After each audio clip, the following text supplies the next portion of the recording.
Hey, Creekside families, Dr. Clark here again with you, and we are at the next installment of our Creekside Chronicle that we do.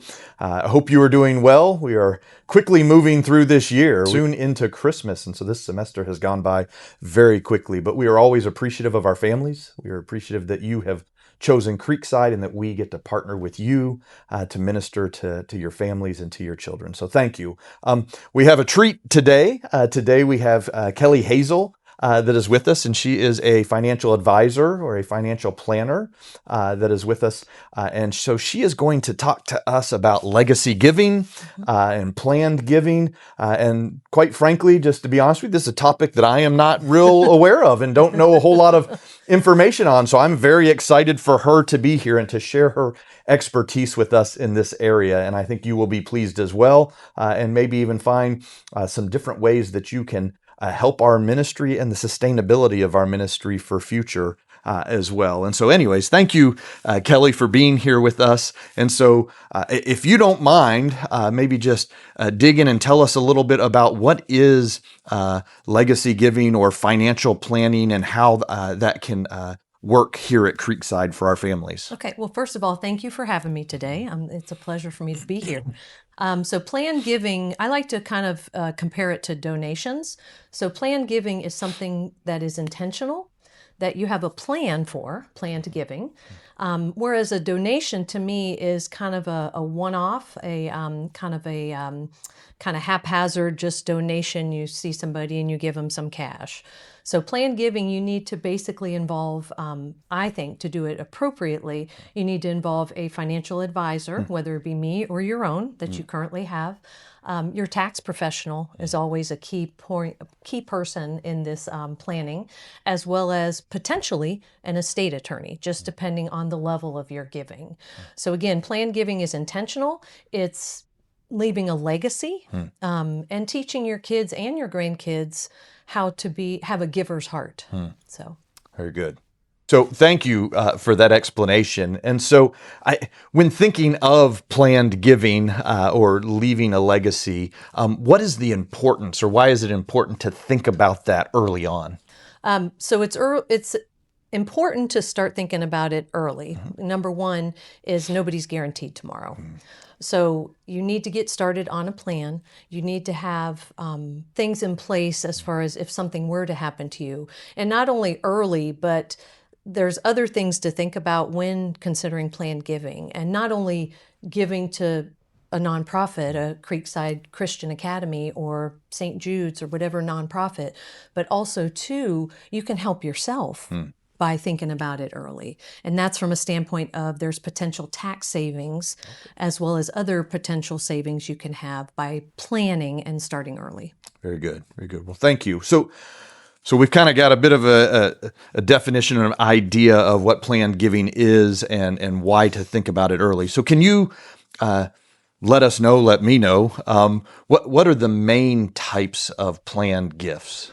So there's all kinds of gifts that people don't even think about. Number one, the one that most people think about is cash, right? Just giving cash, writing a check. There's also appreciated assets. So appreciated assets, that's where it can benefit the giver, the donor.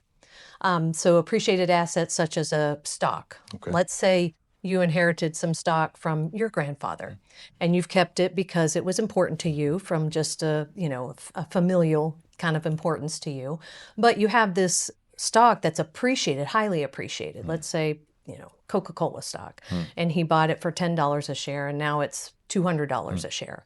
And if you sold it, you would have to pay capital gains tax on that, correct? So, but if you donate it, you're donating it, you do not have to pay capital gains tax. The recipient, the nonprofit, Creekside Christian, does not have to pay capital gains tax. So that's a huge savings that nobody has to pay this capital gains tax, as well as you as the donor, again, that stock that's appreciated, you would also potentially get a reduction in your taxes that year that you donated. Okay. So you have appreciated cash, you have appreciated stock, you have qualified charitable distributions. So that comes from a qualified accounts like a traditional IRA. And when people hit the age of 73, they're required to start taking money out of their traditional IRAs. also their 401ks, because the IRS wants their tax money, right? Because you've basically deferred those taxes for all those years. So they want their money. So you're required to take something. And there's a calculation that's done that financial advisors and tax professionals can help you with. But if you don't want to pay those taxes and you don't need the money, you can take that that qualified charitable donation and give it directly to Creekside. And then again, you're not paying any taxes. Creekside's not paying any taxes. There's also donor advised funds. Donor advised funds are typically for people who want to get a sizable tax reduction in the year they give the donation. Again, they can give the donation in cash. They can give it in appreciated stock, appreciated property.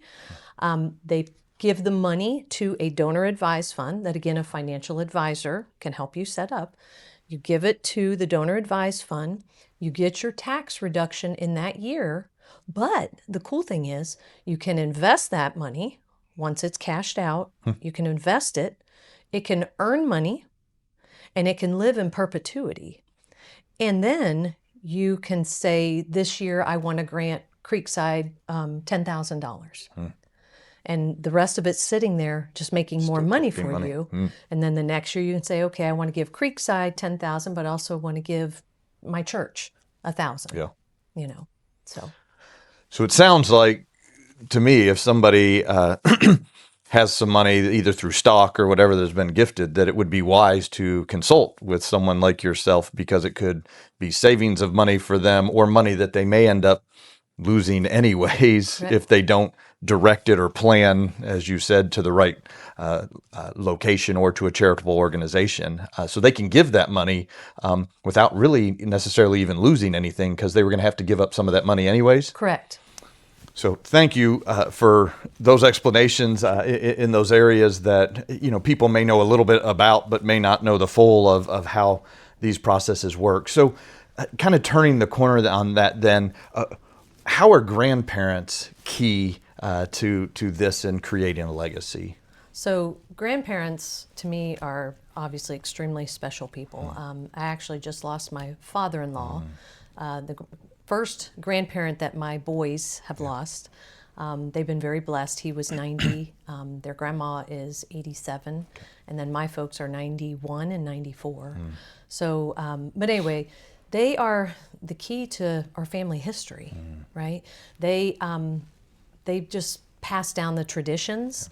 And once that person is lost and gone, then that whole family history, we might not have captured it, right?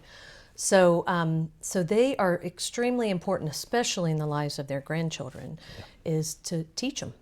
To teach them to be givers, to teach them that to align their heart and their head, to basically do things that help others, but yet it's in alignment with accomplishing your goals as well. Just the traditions, the wisdom, the continuity, right, as well. So just extremely important and valuable in teaching those kids. So. Yeah, it's very good. And in a school setting, particularly a Christian school setting, we are trying to teach those ideas to the next generation of what are they doing to carry on some of the legacies and things that have been done. And in this manner in particular, sometimes it can feel like we have lost out on that. And so this is a real way, a real life example that parents, but particularly grandparents, can show how we serve and honor the Lord by doing these types of things with other people. So you've also been pretty involved with our Grandparents Council here at Creekside. So maybe you can share with us maybe some of the events or some of the things that you've come out and already been sharing some of this information. Absolutely. So I've been privileged to be able to be involved with the Grandparents Council. I actually spoke with them, a group of them, on planned giving, exactly what we're talking about today, as well as attended Grandparents' Day. And then I did a Social Security seminar for those people who were interested. So that wasn't just for grandparents, but anybody who was interested, and actually spoke about Social Security planning and Medicare. So yes, I've been extremely involved, and I love it. I mean, it's my give back to the community. We appreciate any time that you spend coming and speaking to our families and helping us out. So we're very appreciative of that. Thank you. Thank you. Cool. Oh, yeah. So tell me then, if someone is looking at a planned gift, what would be the process to getting started in that for a planned gift, and even couple that with, if they're looking at Creekside or a school, what are those first steps that they would need to do? Well, I think number one, and hopefully I'm not being biased here, but I think they need to meet with a financial planner to understand what their options are. I mean, we've talked about a lot of different things here, and some of this stuff people don't even know about, and you don't know what you don't know, right? So I think just meeting with a financial planner, just to give you an education of what is available, and then to see what works best for you.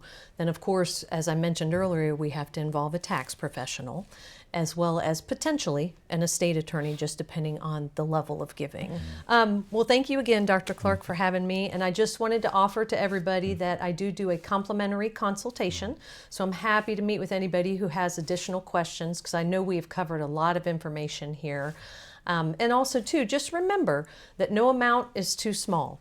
It's really just taking that first step and being disciplined in your planned giving. So hopefully I'll be seeing you guys soon. Very good. Well, thank you for this information. I think you all would agree that this is wonderful information. If there is an area that you might want to be looking into planned giving to help create that legacy for Creekside, in particular is why we're doing this, but the ministry that we have continued to do that has gone on for 52 years, the lives that have been impacted for that. And we want to see the Lord's ministry and the Lord working and continuing another 52 years and on into the future. And you may be a part of that. You may be a part. The Lord may be calling you to be a part. And there may be ways, as Keli has explained to us, that you can do that at really a benefit maybe to yourself through some of those tax dollars or what you might have to do anyways. And so thank you so much for your time, for the wonderful information, and I hope some more business for you. I hope some of the people watching this will reach out to you to figure out more of what they can do for this. So thank you again, Creekside, for listening in, tuning in to this Creekside Chronicle and learning a little bit about planned giving and helping create a legacy, and particularly here at Creekside of the lives and the students that we are trying to impact for the Lord.